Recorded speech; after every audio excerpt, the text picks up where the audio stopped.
ስለዚህ ትዳር ለመውለድ ብቻ አይደለም።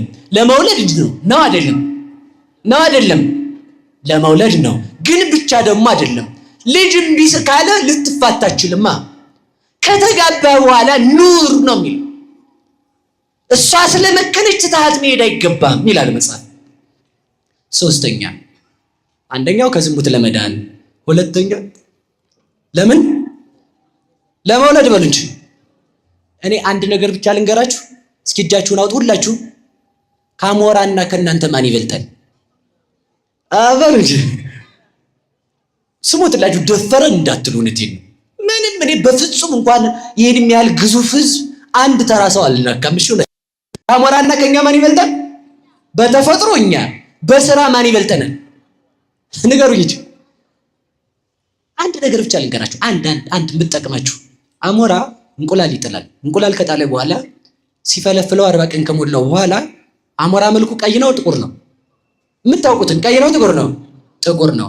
ስለዚህ ሲፈለፍለው ጫጩት ከእንቁላል ሲወጣ ቀይ ነው ጥቁር ነው? ቀይ ነው። ስለዚህ ሲያያት የአሞራ ልጅ ምን ሆነች? ቀይ።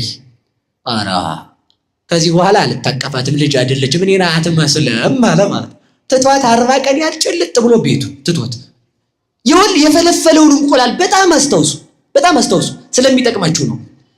እግዚአብሔር ቸር አይደል? እኔ እንደው በጣም ሲገርመኝ ነበር። ዛፍ ደገፍ ብላችሁ ስታዩ ቁጫጮች በዛፉ ላይ ሲወጡ ታያላችሁ አይደል? እግዚአብሔር በዛፉ ላይ ቁጫጭን እያወጣ ለዚያ ለጫጭቱ ካፉ በሚወጣው ምራቅ እየሳበ ሲል ትንፋሹ ይወጣል። ሲል ምራቁን ሲስበው ጫጭቶቹ እየገቡ እየበላ ይሰነብታል እስከ 40 ቀን። በ40 ቀን መቼም አሞራ ተስፋ አይቆርጥም። እየዞረ ሲያደርግ ሰውነቱ ጥቁር ሆኖ ያደርገዋል። መስታወት አይደል የሰውነታቸው። አረ ልጅን ማን አምጥቶ ጣለልህ ብሎ በ40 ቀኑ ይታቀፈዋል።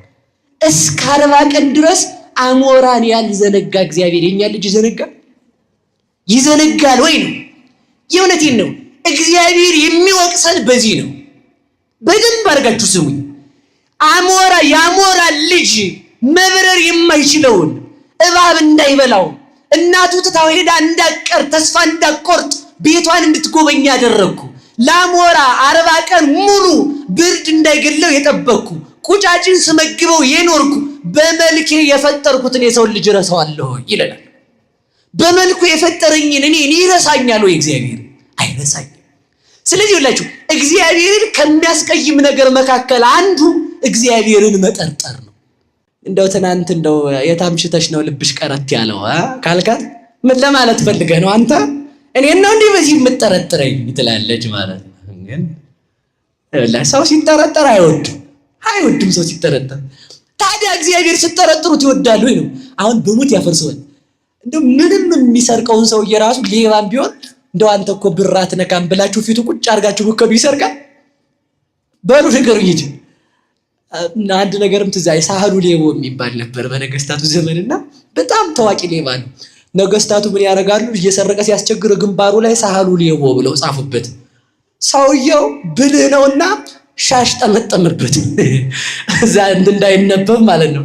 ሰው አየት እያደረገ ሳህሉ ሌቦ ነው እያለ ጥሎቱን ልቅ ማለት ሲይዝ ማለት ሻሽ ሲጠመጠምበት አንዷ ሴትዮ ገበያ ስትመጣ ቆማ አገኘችው። እንደው መስቀሉን ይዞ ጀርጋድ ብሎ ማለት ነው። አባ አልቻቤት እንደው ይችን በጋደራ ብላ ሰጠችው። እንዴ ይሰርቃል? አይሰርቅም። አባ ተውሩ ታምኝ እንዴት ይሰርቃለሁ ብሎ ተመልከቱ። ሴትዮ እስከምትመጣ በግ እየጠበቀ ቆየ። ኋላ መጨረሻ ላይ ሻሹን ልቅ አደረገ። ሳህሉ ሌቦ ነኝ አላት። ተመልከቱ። ለህሊናው ሳህሉ ሌቦ በታመነበት ዘመን እኛ እግዚአብሔርን ማመን አቃተን። እግዚአብሔርን ቢያንስ ለምን አታምኑትም? የእውነቴን ልንገራችሁ፣ ገንዘባችሁን የምታምኑትን ያህል እግዚአብሔርን አላመናችሁትም። ብር ካላችሁ የምትበሉ ይመስላችኋል። እውነቴን ልንገራችሁ፣ ብር መሞቻ እንጂ መኖሪያ አይደለም። የሚያኖረን እግዚአብሔር ነው። እስኪ በሉላችሁም የሚያኖረን በሉ። ማን ነው? ስለዚህ እግዚአብሔር ያኖረኛል ካልኩ ውለድ። ከወለድክ ለዚያ ሰው ማን ያስብለታል? ምን አገባህ አንተ? ምን አበለዋለሁ? ምን አገባ እግዚአብሔር ሊያበለው?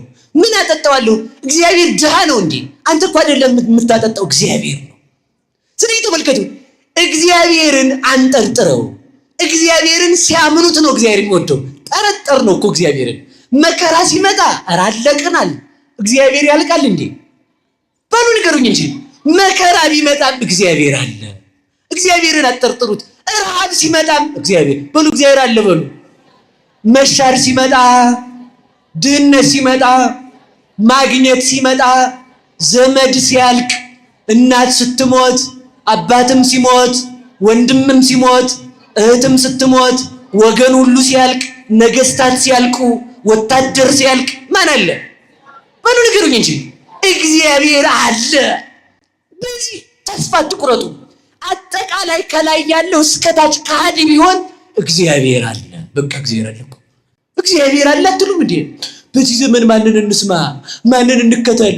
እነ እንትና እንደዚህ ምንና አባ እንትና እንደዚህ እነ ሰባኪ እንትና እንደዚህ እነ ዝማሬ እንትና እንደዚህ ምን አገባት? እግዚአብሔር አለ። በቃ ያልቅማ። እግዚአብሔር የማያልፍ እግዚአብሔር አለ። ራሱን የሰጠን እግዚአብሔር ይመስገን። አሜን አትሉም? እሺ ወደ ነገር ልመልሳችሁ። ስለዚህ ትወልዳላችሁ አትወልዱ? ከዚህ በኋላ ውለዱ። እውነቴን ነው። ውለዱ። ዝም ብላችሁ ውለዱ። ማን ይመግበዋል? ማን ያለብሰዋል? ማን ያኖረዋል? በሉ ንገሩኝ። ሰው እኮ ድርሻው ተመልከቱ። አዛኝም ብዙ ነገር ነገራችሁ ነበር፣ ግን ሰዓት የለኝም። ሰው ድርሻው ማኖር ብቻ ነው። እንደው ተመልከቱ። ድንግል ማርያም ለኛ እኮ ሌባ ስለሆን እኮ ነው እግዚአብሔር አላምን ያለን።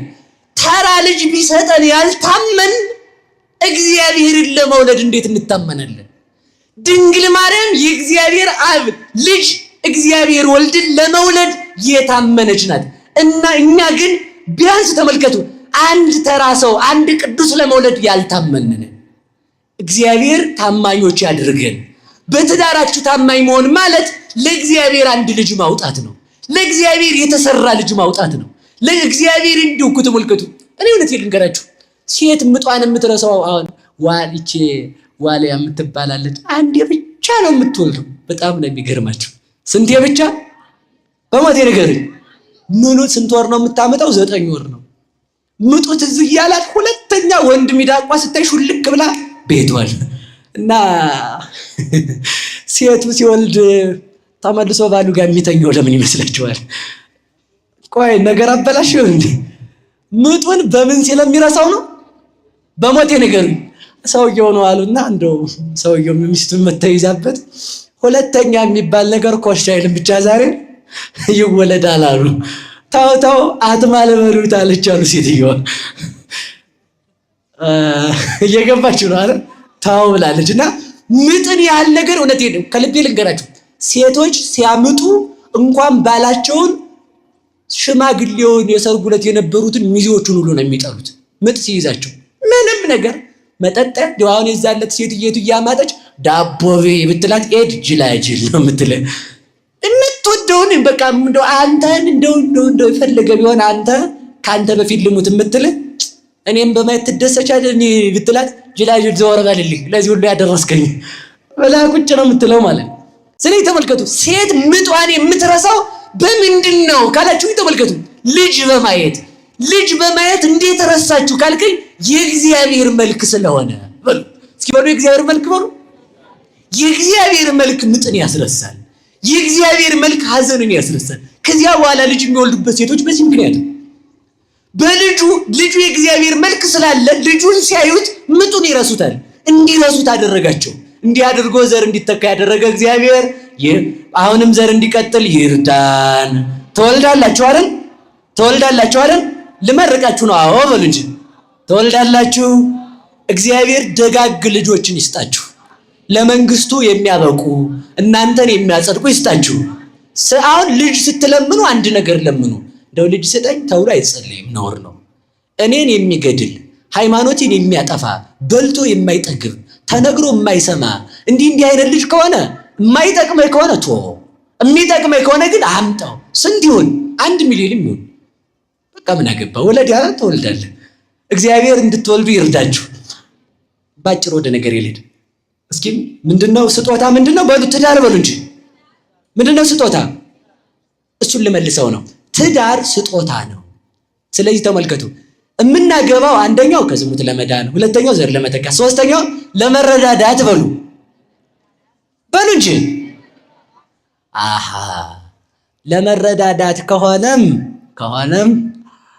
እጅ ቢቆረጥ አይበልባችሁና ባልዮ ሰርቶ እያበላ ከሆነ የባልዮ እጅ ቢቆረጥ ሚስቲቱ አብራ ትቀጥላለች? አትቀጥል። ሚስቲቱ አካሏ ቢጎድል ሰርታ ማብላት ካልቻለች ባሏን ስንት ሰው ነው ሚስቱን ተሸክሞ ሊጸድቅ የሚችለው? ሴት ዳር ለመረዳዳትም ከሆነ ሲደክማት ችግር ተፈጠረ ማለት ነው እኮ። ልክ ናችሁ። ትዳር ከዚህ ሁሉ በላይ ለመጽደቅ ነው። አሁን እንግዲህ የምታገቡ ትዳር ለምንድን ነው በሉ? ተናገሩ እንጂ ሁላችሁም ተናገሩ። ትዳር በሉ። ለመጽደቅ ነው። ትዳር ለምንድን ነው? ትዳር ለምንድን ነው? እግዚአብሔር ይስጣችሁ። ለመጽደቅ ከሆነ ትዳር መኮነኛ መጽደቂያ